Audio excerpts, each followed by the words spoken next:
Hey there, Lindsay. It is Jay here at Rorick Mazda. So you have to promise not to laugh at me because believe me, I'm never going to win any awards for filming or acting here, but I just thought making you a video might be very helpful to not only go over the CX-50, but also kind of compare it to some of the CX-30 as well. Now, this is the particular CX-50 that you had requested. It's the Select trim in the new Ignite Blue. And I will say the CX-50 is a little bit more aggressive in design, but that is because it is a bit bigger. You'll kind of notice a little bit more of a rugged look in the front, some blacked out elements like the grille and the wheels, as well as the mirror caps. Now, this particular model, being the Select, is still going to have quite a few features. So I'm going to go over a couple things first. One, you might notice this little covered area down here in the bottom of the bumper and a camera up on the windshield. And that is because all of your safety features are standard. So everything from LED lights to all of your collision avoidance systems that will automatically stop the vehicle.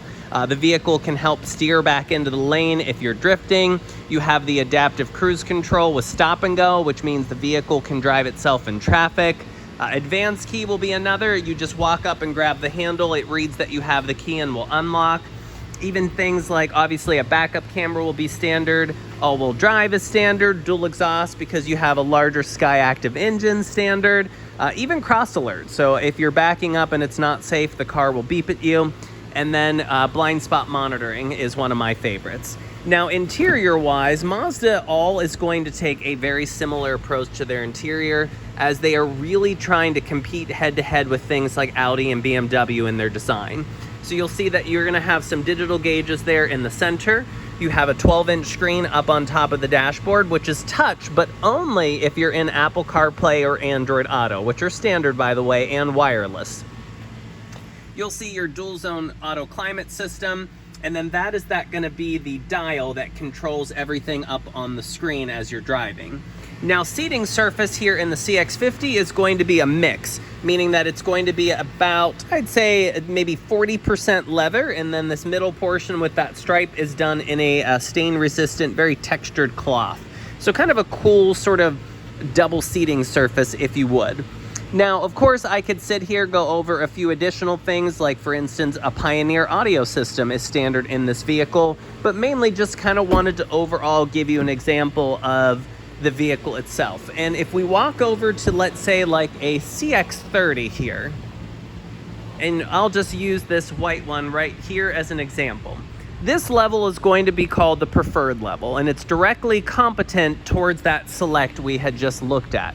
The only difference is obviously with the CX-30 being a little smaller, they do pack a bit more features into it.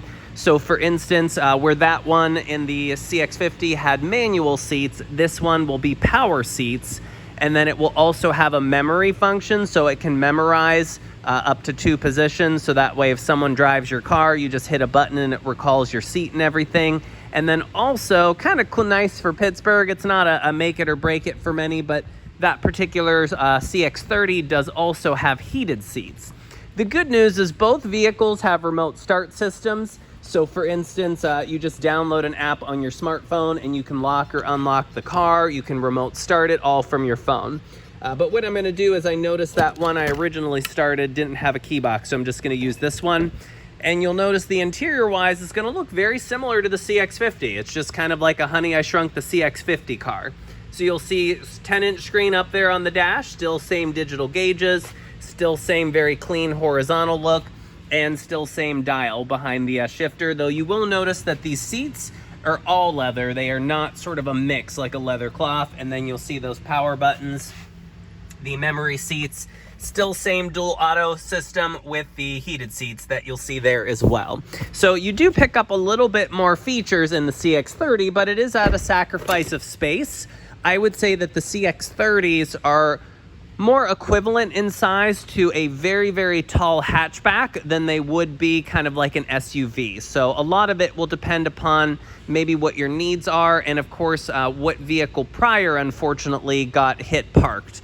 If that was, I'd say, like a car or kind of like a very small SUV, a CX-30 should fit. However, if that was like a larger SUV or something mid-size and you really utilize that space, it's possible we may have to look back into the CX-50.